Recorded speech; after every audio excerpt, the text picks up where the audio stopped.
할렐루야. 네, 수요밤 나오신 여러분들을 축복합니다. 우리 옆 사람 인사합시다. 반갑습니다. 인사합시다. 네, 중고청 여러분들을 환영합니다. 이사야 선지자는 2700년 전에 활동했던 구약의 대선지자 중에 한 사람이죠.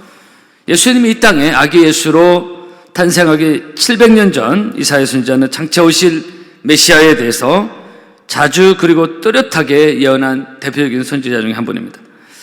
그래서 보통 이사야 선지자를 복음의 선지자로도 말씀하고 있습니다. 본문도 바로 그런 맥락이고, 이사야의 요 본문만 아니라 여러 군데에서 메시아 예수님에 대한 예언이 나오고 있습니다.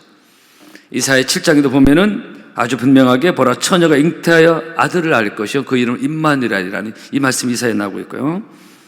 그리고 이것이 마태복음에서 성취가 되고, 이사야 53장에도 그는 실로 우리의 질고를 주고 우리의 슬픔을 당하였다는 유명한 메시아장이 이사야 53장에 있습니다. 오늘 본문도 이는 한 아기가 우리에게 낳고 아기 예수 탄생을 예언하고 있습니다. 성탄은 어떤 날이냐? 한 아기가 태어난 날입니다. 이 아기는 누구냐? 하늘에서 오신 분입니다. 하나님이 우리에게 주신 분, 한 아들을 우리에게 주신 바 되었다. 6절. 바로 그분이 우리와 같은 인간의 몸을 입고 이 땅에 오신 것입니다. 그래서 말씀이 육신이 되어, 오늘 찬송에 말씀이 육신이 되다 오늘 찬송을 불렀죠. 바로 성육신의 사건입니다. 그렇다면은 이분은 어떤 분인가? 이사야는 어떻게 예언하고 있는가? 1절에 보니 두 가지 오늘 말씀을 준비했는데, 첫째로 보니까 그의 어깨에 정사를 메었다 이렇게 말하고 있습니다. 6절에 이 그의 어깨에 정사를 메었다, 이 말의 의미는 통치자로서의 권위를 말하고 있습니다. 이 땅을 통치할 만왕의 왕을 상징하고 있습니다. 그리고 이 말씀의 의미는 인류를 구속할 사업, 구원 사업을 홀로 그 어깨에 담당하신 그런 의미가, 이 말씀의 의미가 있습니다. 그 어깨에 정사를 메었다는 것이 바로 인류를 구원할 구속 사업을 홀로 그 어깨에 담당하신 그것이 바로 오늘 말씀이고요. 그래서 예수님이 이 땅에 오셨을 때도 마태복음 11장에서 수고하고 무거운 짐진 자들아 다 내게로 오라, 내가 너희를 쉬게 하리라는 말씀을 주님이 하셨습니다. 그래서 바로 이 예수님의 이 말씀의 의미, 어깨에 정사를 메었다, 수고하고 무거운 짐진 자들아 다 내게로 오라, 이 말씀은 바로 내 어깨에 예수님께서 하신 말씀, 바로 예수님의 어깨에 인류의 짐, 죄의 짐, 너의 짐, 우리의 짐, 우리 모두의 짐, 그 모든 짐을 내가 메었다. 그런 거예요. 그래서 이사야 55장에도 보면은, 시편 55편에 보면은 내 짐을 여호와께 맡겨버리라, 너를 붙드시고 의인의 유동함을 영영에 허락지 아니하시리라 그랬습니다. 저를 따라합시다. 내 짐을 여호와께 맡겨버리라. 짐을 홀로 지고 가지 말고 짐을 맡겨버리는 것입니다. 짐을 주님께서 어깨에 매러 오셨다는 것입니다. 여러분, 내 인생의 모든 짐과 가정, 내 인생의 모든 짐, 그 가정의 짐, 남편의 짐, 자녀의 짐, 생업의 짐, 이 모든 짐은 내가 홀로 힘들게 지고 가는 것이 아닙니다. 주님이 오셔서 주님 어깨에 짊어지시고, 그리고 인생은 그 짐을 주님 앞에 맡겨야 사는 것입니다. 그래서 이런 면에서 기도는 내 인생의 모든 짐을 주님께 맡기는 시간입니다. 주님께서 어깨에 매셨다고 했어요. 모든 짐을.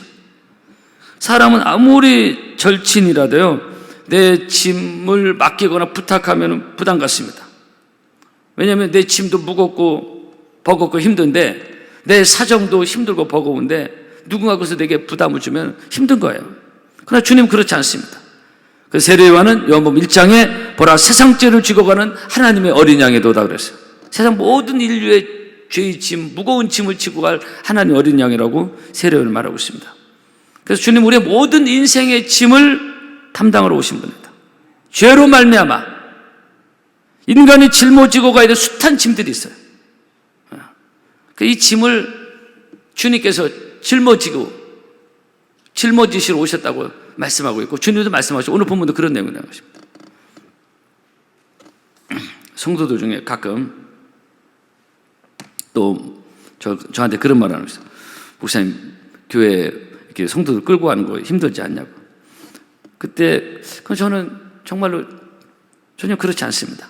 내가 목회를 잘하고 못하고 떠나서 또 바쁠 때는 바쁘지만 엄청 힘들고 스트레스, 젊은이들 말로 스트레스 만땅이고 지치고 전혀 그렇지 않습니다. 왜냐하면은 그것은 다 주님께 맡겼기 때문에 힘들고 내가 혼자 짊어져 같으면 한 가정도 힘들죠. 한 교회를 끌고 얼마나 힘드냐 이렇게 보는 거예요. 그러나 저는 전혀 그렇지 않습니다. 왜냐하면 주님께 다 맡겼으니까 목회의 짐이 가볍습니다. 여러분도 모든 인생의 짐, 크고 작은 짐도 우리에게 있는데요, 이것을 주님께 맡겨버리면 짐이 가볍습니다. 아멘 하도록 되기를 바랍니다. 다양한 우리 인생에 무거운 짐들이 있어요. 그 짐을 맡겨야 되는 거 아는데 잘 안 되잖아요. 여러분들 맡겨야 됩니다. 오늘 말씀이 그겁니다. 주님께서 아기 예수로 오신 그 예수는 인간의 모든 짐을 어깨에 정사를 메웠다는 것입니다. 그 짐을 나 홀로 지고 가면 마음도 아프고 몸도 아프고 힘들어요. 쓰러집니다. 그 찬송가 딱 맞아요. 무거운 짐을 나 홀로 지고 견디다 못해 쓰러질 때. 이게 맞습니다. 여러분, 세상에는 그 인생이 지고 하는 짐이 너무 무거워가지고요, 자포자기 인생으로 캐세라세라 페인처럼 사는 사람 정말로 많습니다. 아니면 너무 힘들고 못 견딜 것 같으면 이 자살이라는 아주 극단적 선택을 하는 경우도 우리나라 얼마나 많은지 몰라요. OECD 국가에 우리나라 1위 아닙니까? 여러분, 기억합시다. 인생이 죄의 짐을 지고 가면 죽습니다. 그래서 로마서 6장에 죄의 삭은 사망이라고 했어요. 인생이 스스로 자기 짐을 지고 갈 수 있을 것 같으면, 그래도 될 것 같으면 주님이 이 땅에 육신이 있고 오실 이유가 없습니다. 그래도 될 것 같으면, 그게 가능하다면 굳이 주님께서 육신의 몸을 입고 이 땅에 오실 이유가 없다 이거. 그리고 주님께서 우리에게 굳이 수고하고 무거운 짐진 자들 다 내게로 오라 이 말씀 하실 필요도 없다 이것이. 그렇지 않습니다. 이런 말씀 하실 이유가 없다. 그러나 분명한 사실은 인생은 스스로 짐을 지고 갈 수 있는 존재 자체가 아닙니다. 죄의 짐에 눌리고 죽고 내일 일도 모르고. 그러므로 수요일날 나오신 사랑하는 성도 여러분, 기도 가운데, 믿음 가운데 늘 내 인생의 짐을 주님께 맡겨버리는 믿음이 여러분에게 있기를 바랍니다. 저도 설교만 이렇게 하는 게 아니에요. 저도 밤마다 저녁에 와서 하나님께 기도하면서 다 맡겨버려요. 그래서 기도하고 너무 기분이 가볍고 좋다는 게 그런 의미도 있습니다. 기도를 금년을 마무리하면서 새해를 잘 준비하고, 이번 주 새벽기도 날씨도 안 좋은데 성도 많이 와서 하나님께 기도하더라고요. 기도로 늘 기도로 시작하고 기도로 마무리하고. 기도는 여러 가지 의미가 있지만은 내 모든 무거운 짐을 맡기는 거예요. 기도를 통해서 맡기는 겁니다. 기도를 안 하면 자꾸 생각만 하고 무거워 인생이. 오늘 말씀, 그의 어깨는 정사를 메었고 그분의 통치자로서 내 인생을 다스리실 때, 그분의 어깨에 내 인생의 짐이 옮겨질 때 우리는 늘 어깨가 가볍게 기쁜 마음으로 이 믿음의 길 순례길을 달려갈 줄로 믿습니다. 여러분, 요즘 혹시 금년에 어깨가 무거운 분 계십니까? 금년 지나가기 전에 삶의 무게가 무거운 분들 있습니까? 금번 성탄을 맞이해서, 성탄은 바로 예수님이 그런 목적으로 우리에게 오셨는데, 내 모든 인생의 무거운 짐들을 주님께 맡겨버리고 어깨가 가볍고 마음이 가볍고, 그래서 은혜의 삶, 기쁜 삶, 기쁨으로 이 믿음의 길을 달려갈 수 있는 여러분 되기를 바랍니다. 오늘 말씀, 그분은 어떤 분이냐? 그의 어깨는 정사를 메었다, 이런 의미가. 두 번째로, 그분은 어떤 분이냐? 그 이름은 기묘자라고 했어요. 오늘 기묘자, 모사, 전능하신 하나님, 영존하신 아버지, 평강형 계속 나오는데, 오늘 요거 두 가지만 제가 오늘 말씀을, 시간 관계상 말씀을 준비하였습니다. 그 이름은 기묘자다. 흔한 이름은, 우리가 흔히 쓰는 말은 아닌데 한번 따라 합시다. 그의 이름은 기묘자라. 이 기묘자는 초월자라는 뜻입니다. 신비한 존재, 이게 기묘자의 뜻입니다. 사람들은 보편적으로요, 육을 입기 때문에 은연중 신비하고 초월적인 걸 좋아합니다. 그런 심리가 있어요. 그래서 어디 용하다 하면 찾아가고, 머리도 밀고, 뭐 점집도 찾아가고, 누가 뭐 이런 거 좋아해요. 동양인이든 서양인이 똑같아요. 제가 영국에 몇 년 있었잖아요. 영국 사람들 얼마나 이성적 합리적입니까? 근데 점성술이 많이 발달돼 있어요. 제가 스페인에 2년 있었잖아요. 스페인 TV에는 그 당시 20여 년, 20여 년 전인데 TV에 버젓이 그 우리나라 점집이야, 이런 게 나오고 무당이 나오고 그래요. 이 유럽인데. 그러니까 사람들이 신비한 그런 걸 좋아하게 됐어요. 요가, 명상, 영매라고 해서 일명 액토프라이즘 이래가지고 몸에서 뭐 연기가 나와 사람을 만들어내고 이런 게 있더래요. 이런 것도 되게 이상한 신비 체험을 추구합니다. 사람 심리가 그런 게 있어요. 이 사람이 영물이기 때문에 영적인 것을 추구하는 본능적인 게 있습니다. 근데 정말로 여러분, 신비하고 초월한 것은 예수 안에 있습니다. 할렐루야. 하나님의 아들이신 예수님이 우리와 같은 육신을 입고 입은 오신 그 자체가 아주 신비스러운 사건입니다. 하나님이신 그분은 어떻게 우리와 같은 육을 입고 오시냐 이거예요. 우리는 늘 그냥 말씀 듣고 저도 선포하지만 이성으로는 이해가 될 수 없는 그 신비한, 그래서 기묘자다 이렇게 나와요. 기묘자다, 신비한 초월적인 것이다. 왜? 그분은 완전한 하나님이시며 또 완전한 인간, 죄가 없으신 완전한 하나님으로 완전한 인간으로 오신, 그래요. 이것을 요한복음 1장에서 말씀이 육신이 되어 우리 가운데 거하셨다.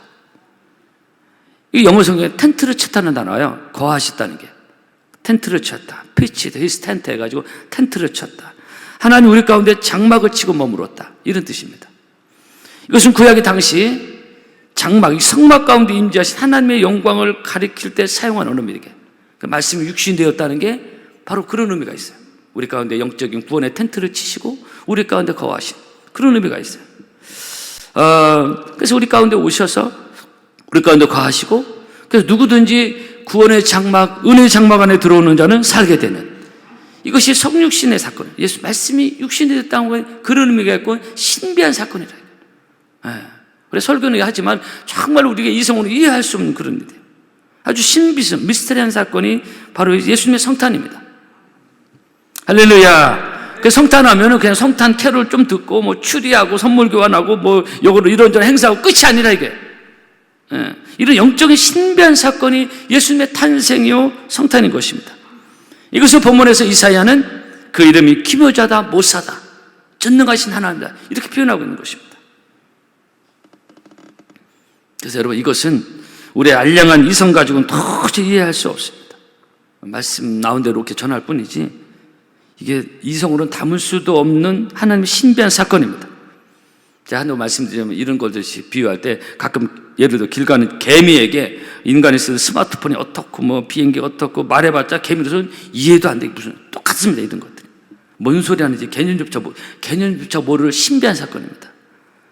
그래서 인간의 이성과 머리, 과학, 정보, 인간도 스스로 엄청 대단하다고 생각하는데요, 그러나 그런 거 가지고 영적인 세계를 이해할 수 있는 것은 전혀 아닌 것이죠. 전혀 딴 세계입니다.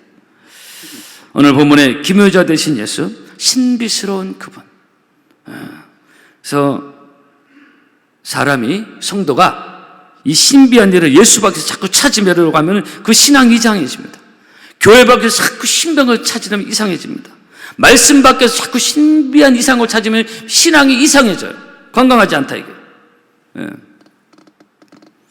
10여 년 전 한국교회 강단에 이상한 영적 흐름이 하나도 있었는데 지금은 사라져버렸는데, 이 흐름이, 유행이 미국에서 들어온 어떤 이단적 사교였던 거로 저는 그렇게 보고 있는데, 대전에도 여러 교회들 집회를 했어요. 제가 가까이 지는 교회도 뭐 이런 집회를 했었는데, 예배 중에, 집회 중에, 그분은 집회를 인도한 집회 중에 실제 금가루가 내려오는 거예요.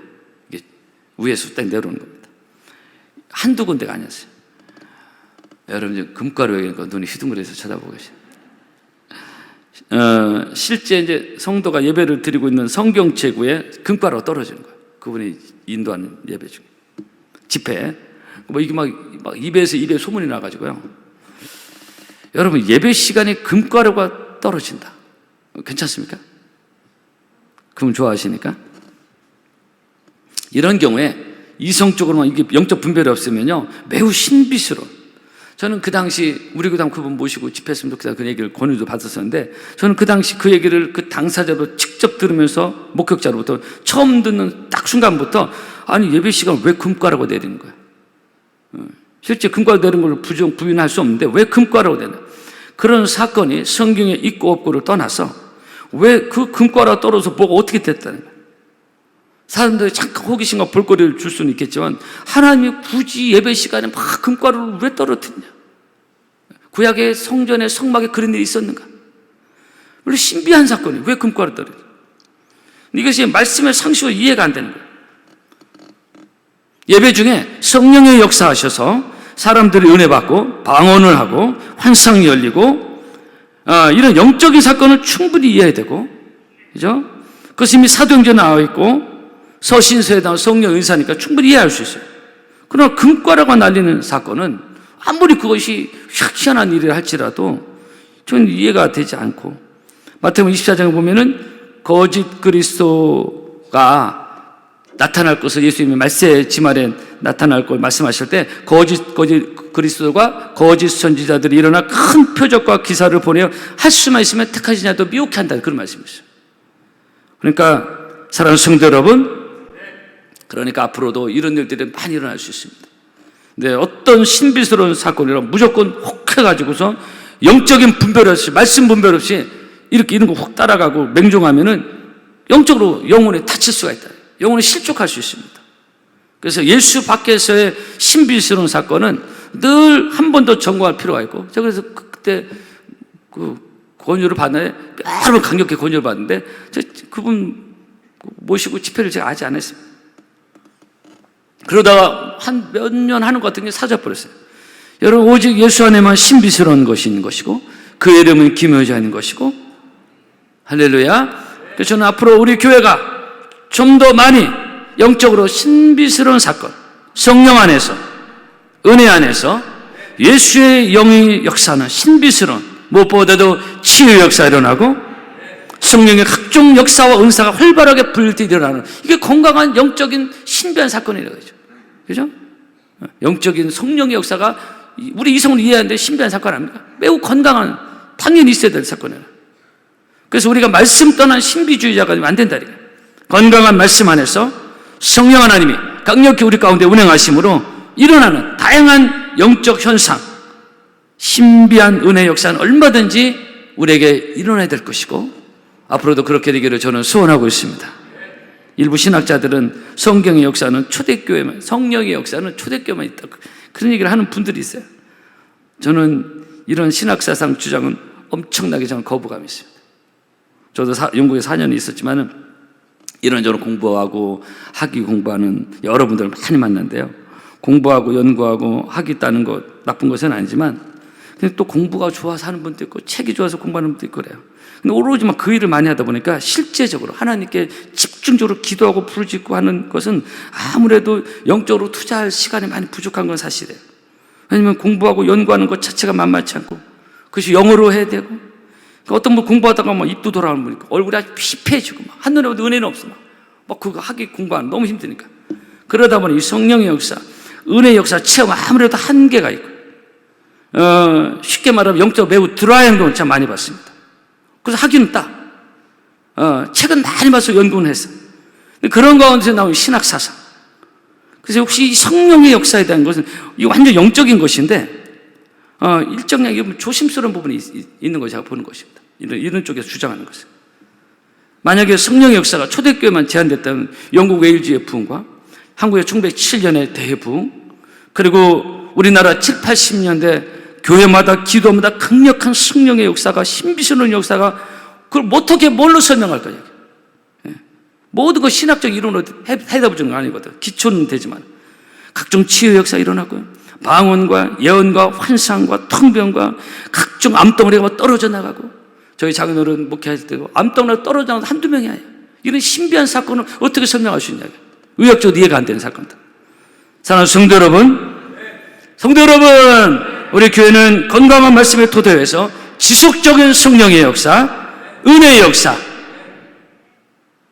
그리고 영적으로 신비스러운 역사가 많이 일어나서, 말씀 안에 선포된 신비스러운 역사가 일어나서 하나님의 능력을 입으로만, 눈으로만 아니라 영적으로 체험해서 우리의 신앙이 견고해지는 다가오는 새해가 되었으면 좋겠습니다.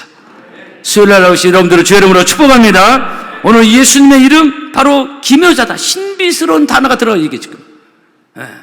성경 공부로만 배워서만 아니라, 신학적으로만 배우는 게 아니라 영적인 신비한 사건, 신비한 것이 예수 그리스도의 이름 속에 담겨져 있다. 기묘자라 이게. 이렇게 한국교회가 기도도 안 하고 은혜가 떨어지니까 이런 신비스러운 사건이 많이 사라지고 있어요.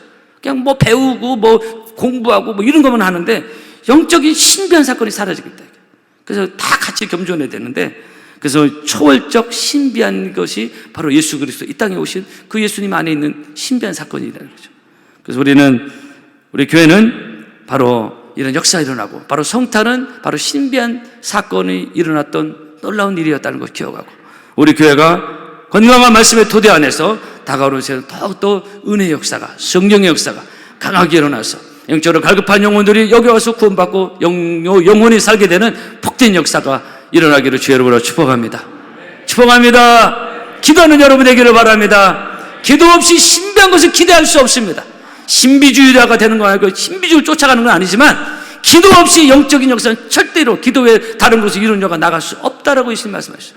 그러나 기도함으로 영적으로 깨어서 다양한 하나님의 역사를 경험하는 여러분 모두가 되기를 바랍니다. 찬양하겠습니다.